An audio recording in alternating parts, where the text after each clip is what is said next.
Você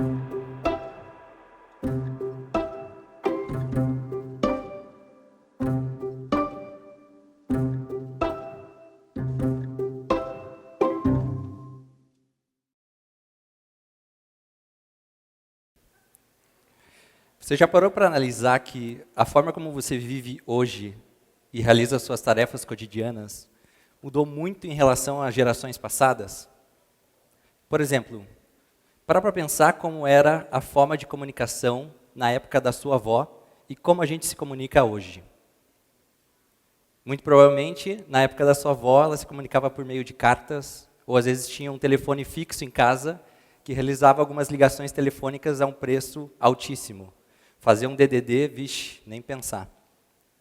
Hoje em dia, a gente tem um aparelho que cabe na palma da nossa mão e dispara mensagens em questões de segundos para praticamente todo mundo.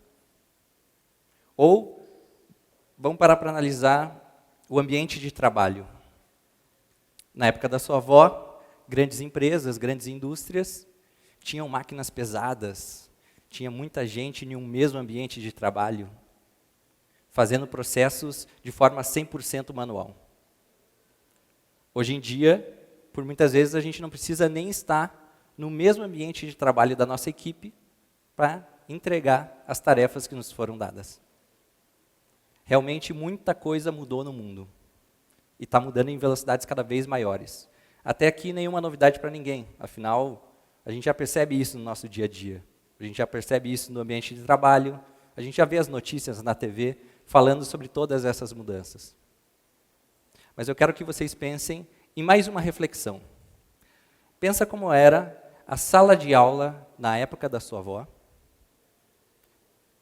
e como é a sala de aula hoje em dia. Pois é.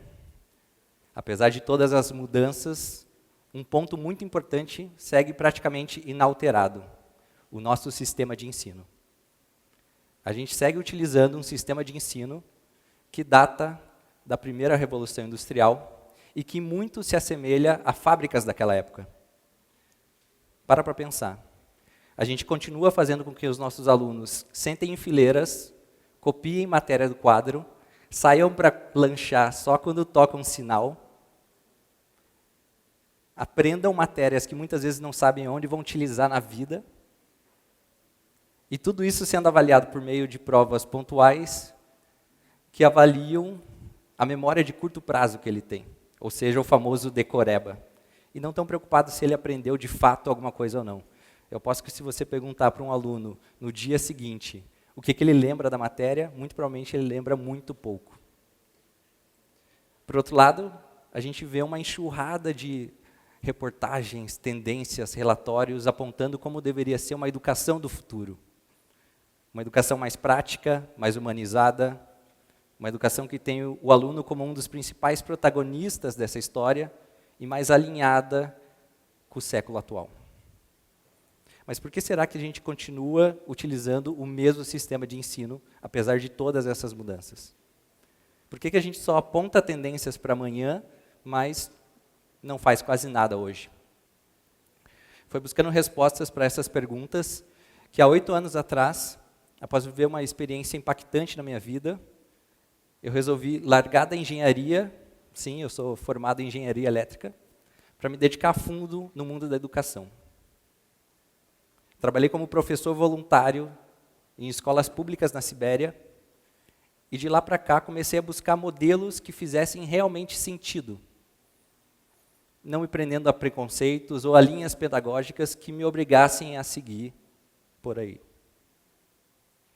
Meu grande objetivo era aprender novos modelos e ver o que trazia resultado na prática para esses alunos. De lá para cá, empreendi dezenas de projetos na área de educação. Montei empresas, trabalhei com jovens e trabalho com jovens e adultos, com executivos e pessoas analfabetas. Trabalhei em grandes centros urbanos, em favelas, em zonas rurais e até mesmo em zonas de conflito armado.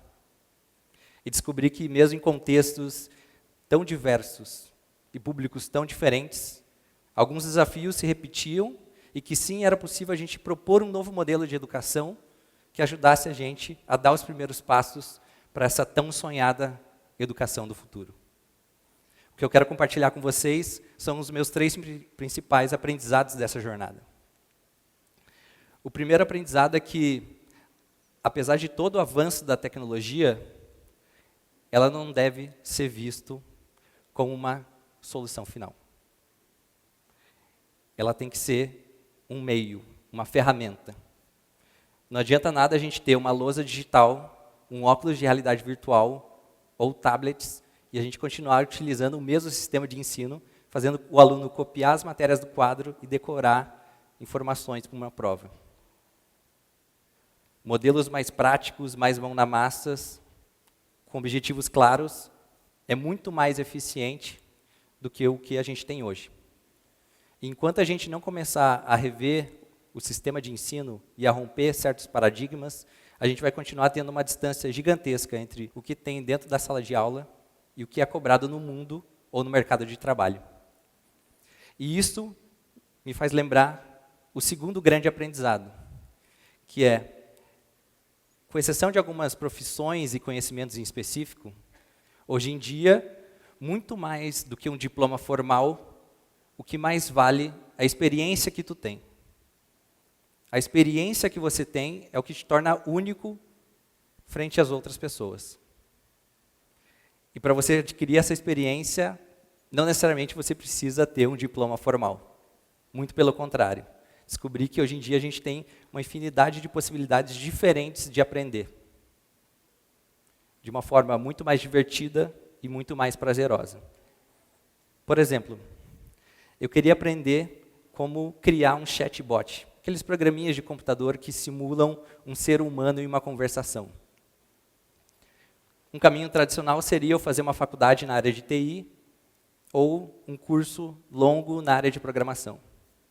Ou eu poderia hackear o sistema e criar o meu próprio curso. Comecei a listar as diversas possibilidades que eu tinha para aprender como criar um chatbot. Procurei cursos livres, vídeos no YouTube, podcasts, artigos de ponta que muito provavelmente vocês não vão encontrar em nenhum curso de graduação por aí. E com isso eu criei o meu próprio MBA em chatbot. Algo que se adequava muito mais ao meu perfil, ao meu tempo e recursos disponíveis. E você, já parou para pensar em quais possibilidades você tem para aprender alguma coisa? Sobre as possibilidades, por exemplo, de materiais gratuitos na internet, fazer uma assinatura de uma revista ou de um portal, ou até mesmo comprar uma passagem aérea de volta ao mundo, que eu posso garantir para vocês ser muito mais barata e muito mais impactante que muito curso de pós-graduação por aí. Eu sei que alguns podem se questionar ou duvidar do que eu estou falando, mas, no fundo, todos nós sabemos quem é que vai levar aquela tão sonhada vaga de emprego. Muito provavelmente vai ser aquela pessoa mais criativa, que sabe trabalhar em equipe, utilizar os recursos disponíveis. E não necessariamente aquela pessoa que teve as melhores notas na faculdade, mas não sabe como dar o primeiro passo sozinho. Quando eu paro para pensar sobre isso, me vem o meu terceiro aprendizado, que é um elemento chave para que a gente possa aproveitar todas essas oportunidades, que é necessário sermos mais protagonistas. Enquanto a gente continuar apontando o dedo e buscando o culpado, é culpa do governo, é culpa da crise, é culpa da família, do chefe da empresa, do cachorro, enfim. A gente não vai sair do lugar.